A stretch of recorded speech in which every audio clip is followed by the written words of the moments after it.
Corona महामारी से जैसे तैसे छुटकारा मिला तो अब एक और नए चाइनीज वायरस ने दस्तक दे दी है, जिससे दुनिया बुरी तरीके से सहमी हुई है। और दुखद बात यह है कि वायरस भारत भी पहुंच चुका है। एक बार फिर से चाइना की धरती से उपजे इस वायरस का नाम HMPV यानी कि ह्यूमन मेटानिमो वायरस है। इस रिपोर्ट में हम जानेंगे कि यह वायरस आखिरकार है क्या, किस उम्र के लोगों को इसकी जद में आने की ज्यादा संभावना है और क्या यह विश्व में एक बड़े संकट का आगाज है। कोविड-19 महामारी से दुनिया भर में लंबा लॉकडाउन लगा रहा और लाखों लोगों की मौत भी हुई। लगभग 4 साल बाद इस महामारी से उबरने के बाद में चैन की सांस ली ही गई थी कि अब एक और वायरस ने दुनिया भर में चिंताएं बढ़ा दी हैं। दरअसल रिपोर्ट्स बताती हैं कि चीन घातक कोविड-19 महामारी के प्रकोप के 4 साल बाद एक और महामारी से जूझ रहा है। इस महामारी का कारण एक वायरस है जिसका नाम है HMPV। इस वायरस के कारण कई देश इसके प्रसार पर निगरानी रख रहे हैं। दुनिया के साथ साथ भारत ने भी इस पर अब निगरानी रखनी शुरू कर दी है। अब बेंगलुरु के अस्पताल में 8 महीने की बच्ची में HMPV वायरस डिटेक्ट किया गया। हेल्थ डिपार्टमेंट का कहना है कि हमने हमारी लैब में इसका टेस्ट नहीं किया है। यह रिपोर्ट एक प्राइवेट हॉस्पिटल की है। हेल्थ एक्सपर्ट में HMPV पर चिंता जताई गई है, जो कि एक रेस्पिरेटरी जो है वायरस है जो एशिया के देशों को प्रभावित कर रहा है। रॉयटर्स में पब्लिश एक रिपोर्ट के मुताबिक हाल ही में पाए गए मामले में राइनो वायरस और मानव मेटानिमो वायरस जैसे जो रोगाणु हैं दरअसल वो शामिल हैं। विशेष रूप से चीन के उत्तरी प्रांतों में 14 साल से कम आयु के लोगों में ह्यूमन मेटानिमो वायरस के मामलों में वृद्धि देखी जा रही है। हालांकि इस संक्रमण में वृद्धि की जांच की जा रही है क्योंकि अभी सर्दियों का मौसम चल रहा है और यह संक्रमण सर्दियों के मौसम में फैलने वाली सामान्य यानी कि जो श्वसन की बीमारियां होती हैं, सर्दी खांसी जुकाम जैसा ही है। रिपोर्ट के मुताबिक HMPV इन्फ्लुएंजा, माइक्रोप्लाज्मा, न्यूमोनिया और कोविड-19 जैसे कई वायरस के साथ साथ मिलकर के तेजी से फैल सकता है। ऐसे में सभी के लिए यह जानना काफी जरूरी हो जाता है कि आखिर यह वायरस है क्या, इसके लक्षण क्या हैं और इसके बारे में एक्सपर्ट दरअसल कह क्या रहे हैं। तो आइए विस्तार से जानते हैं। भारतीय आयुर्विज्ञान अनुसंधान परिषद यानी कि ICMR ने कर्नाटक में HMPV के 2 मामलों का पता लगाया है। इसके अलावा ICMR और इंटीग्रेटेड डिसीज सर्विसेज प्रोग्राम यानी कि IDSP नेटवर्क के वर्तमान आंकड़ों के आधार पर देश में इन्फ्लुएंजा जैसी बीमारियां यानी कि ILI या फिर गंभीर तीव्र श्वसन बीमारी के मामलों में कोई असामान्य उछाल नहीं आया है। स्वास्थ्य एवं परिवार कल्याण विभाग कर्नाटक के प्रिंसिपल सेक्रेटरी और हेल्थ कमिश्नर हर्ष गुप्ता का कहना है कि बच्चों में HMPV का पाया जाना कोई असामान्य बात नहीं है। पहले भी हमने कई मरीजों में HMPV से जुड़े मामले देखे हैं।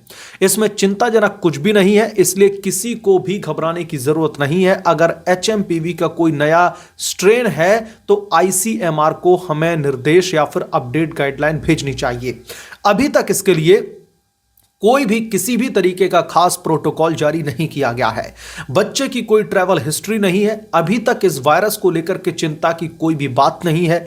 तेलंगाना में राज्य सरकार ने क्या करें और क्या ना करें इसकी लिस्ट भी जारी कर दी है, जिसमें नियमित रूप से साबुन और पानी से हाथ धोना या फिर अल्कोहल आधारित सैनिटाइजर का उपयोग करना, भीड़ भाड़ वाली जगहों से बचना और अन्य सावधानियों के अलावा सोशल डिस्टेंसिंग का पालन करना शामिल है। केरल की स्वास्थ्य मंत्री वीना जॉर्ज ने कहा है कि राज्य सरकार चाइना में वायरल बुखार और श्वसन संक्रमण के बड़े पैमाने पर फैलने के बारे में न्यूज रिपोर्ट्स पर बारीकी से नजर रख रही है और अभी कोई भी घबराने की जरूरत नहीं है। यानी कि जो रिपोर्ट्स आ रही हैं उसमें सबसे पहले तो यह दावा किया गया कि जो 8 महीने की बच्ची में जो ये वायरस डिटेक्ट किया गया है वो बच्ची की कोई भी ट्रैवल हिस्ट्री नहीं है, ना ही उसके किसी परिवार की।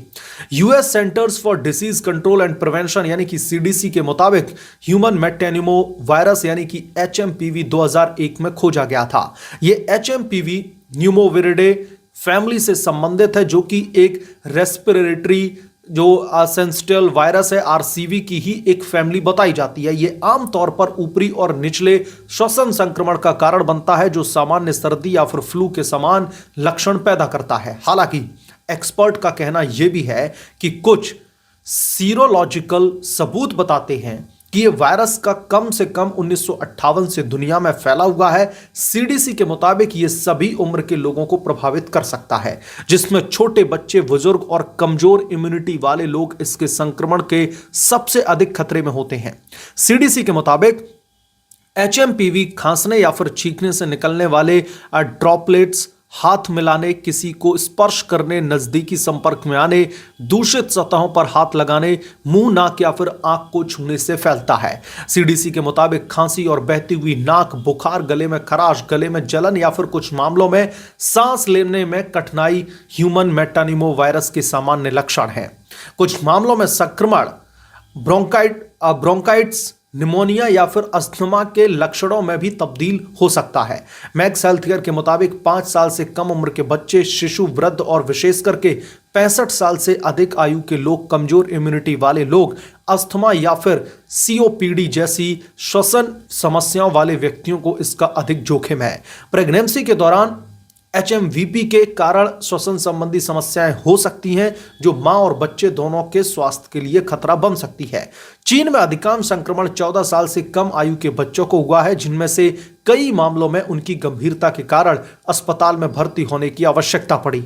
इन लक्षणों में लगातार खांसी और बुखार से लेकर के ब्रोंकियोलाइटिस और निमोनिया जैसी अधिक गंभीर स्थितियां शामिल थीं। अन्य श्वसन संबंधी बीमारियों से इसकी समानता के कारण इसकी पहचान और इलाज मुश्किल हो सकता है। National centre for disease control के डायरेक्टर डॉक्टर अतुल गोयल ने चाइना में एचएमपीवी को लेकर के हो रही चिंताओं के बीच में भारत पर जोखिम के बारे में बात करते हुए कहा कि मौजूदा स्थिति को लेकर के घबराने की कोई बात नहीं है, क्योंकि अभी भारत में महज सिर्फ और सिर्फ 2 केस निकल करके सामने आए हैं, और जिसमें से एक तो सिर्फ 8 महीने की महज बच्ची है। बस लोगों को सामान्यता सावधानी बरतने की जरूरत है। डॉक्टर अतुल ने आगे कहा कि हमने देश के भीतर श्वसन संबंधी बीमारियों के आंकड़ों का विश्लेषण किया है। साल 2024 के आंकड़ों में ऐसी कोई बड़ी वृद्धि नहीं है। सर्दियों के दौरान श्वसन संक्रमण के मामले अधिक आते हैं और हमारे अस्पताल आवश्यक जरूरतों और बिस्तरों के लिए पूरी तरीके से तैयार है। मैं जनता से सामान्य सावधानी बरतने का अनुरोध करना चाहता हूं, जिसका अर्थ है कि जिन लोगों को खांसी और जुकाम है, उन्हें इस बीमारी को फैलने से रोकने के लिए अन्य लोगों के संपर्क में आने से बचना चाहिए और सर्दी और बुखार के लिए निर्धारित सामान्य दवाएं लेनी चाहिए। वर्तमान स्थिति को लेकर के चिंतित होने की कोई भी बात नहीं है, लेकिन जैसा कि तमाम जो साइंटिस्ट हैं, तमाम जो डॉक्टर्स बता रहे हैं कि precaution is better than cure, यानी कि अगर आप ऐसे लोगों को देखते हैं जिन्हें खांसी, जुकाम या फिर बुखार जैसी समस्याएं हैं, तो ऐसे लोगों से थोड़ा सा डिस्टेंस बनाने की ज़रूरत है, और मास्क अगर आप वेयर कर सकते हैं तो फिर ये ज़्यादा बेहतर होगा आपकी सेफ्टी के लिहाज से। और मुझे लगता है कि जो इस संक्रमण से जूझ रहा है, जिसको जुकाम, खांसी या फिर सर्दी है, उसे खुद भी दूसरे लोगों के संपर्क में आने से बचना चाहिए और उसे मास्क का इस्तेमाल करना चाहिए। बहरहाल मुझे लगता है कि इस नए वायरस से, जो कि चाइना की धरती से इसकी उपज हो रही है और पूरे के पूरे विश्व में ये फैलने के लिए तैयार है, मुझे लगता है कि इस पर मैं आपको थोड़ी सी जानकारी मुहैया करा पाया हूँगा।